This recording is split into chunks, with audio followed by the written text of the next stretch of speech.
Retrieving the rope forces me to confront the dark space beneath our ledge. Fighting to stay calm, I focus on trying to figure out where we are inside the glacier and how much deeper the crevasse stretches beneath us. The rope droops down at least 20 feet without touching anything. Beyond that, I see nothing. Deep below me, the glacial sidewalls are nearly as black as the crevasse itself. I can distinguish them only by the glint of weak light reflecting off the ice. The walls pinch closer until the gap between them is less than a foot across. I'm not going down there. To my right, the crevasse stretches laterally away from me as it tunnels more than 100 feet farther into the mountainside.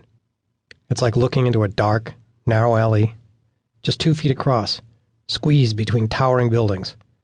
At the far end, our fissure burrows even deeper beneath the glacier, and the gloom fades to impenetrable black. I turn and look in the opposite direction, along the crevasse's long axis, as it stretches down the mountain. Peering out over Mike, I figure the crevasse extends about 200 feet that way. I pull in a sharp breath and hear my hiss echo off the ice wall. This slot is enormous. Slowly, I face the awful truth. We're stuck on a tiny ledge, trapped alone inside this miles-long glacier. God only knows how far down we are. I haven't dared to look up yet. But there's no question about it. We're deep, deep inside. It happened so fast. 1 second we were descending the mountain, nearly finished with the most remarkable alpine climbing experience of our lives, just hours after summiting Mount Rainier.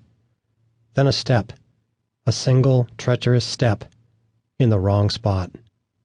A snow bridge collapsed, and in a second I was falling,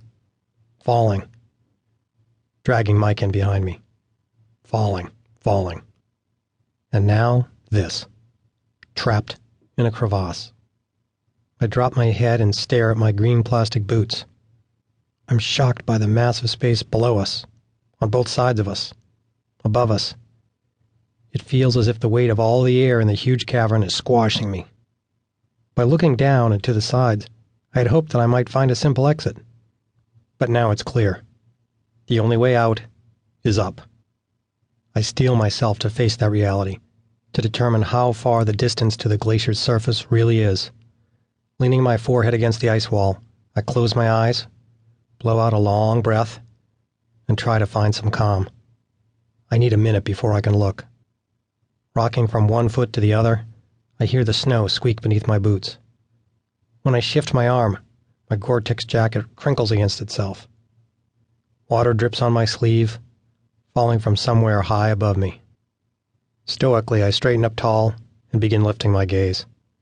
20 feet above me, I see the sidewalls of ice flare away from each other as the crevasse cap expands to around 4 feet across, then maybe 6. My eyes travel up. 40 feet above me, I see the walls, now separated by about 8 feet, leaning back inward in an ever-steepening overhang. In the blue light closer to the surface, I can make out lumpy blobs of ice, frozen to the sidewalls. My neck strains. About 60 feet above me, the left wall juts out, forming an overhanging ice roof that would be impossible to free climb. A sense of dread washes over me. Resting my right hand on the wall for support, I curl my upper body backward so I can finally stare straight up. Far above, back at the glacier's surface, the entire crevasse is capped by a huge roof of snow. In some places up there, the snow bridge that spans this crevasse is thick enough to block all light, and from beneath, the bulbous ceiling appears black. In other places, the deceptive snow layer is so whisper-thin that soft light glows from its underbelly. My eyes lock on the most vital feature. Directly over my head rests a small, irregular circle of bright white light.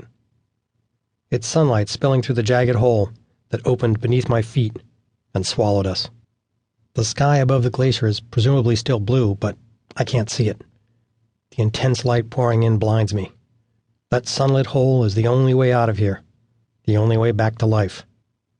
And that hole is roughly 80 feet away, straight up. I hear a quivering voice. "Oh, we're in trouble," I say to Mike. "We're in big, big trouble."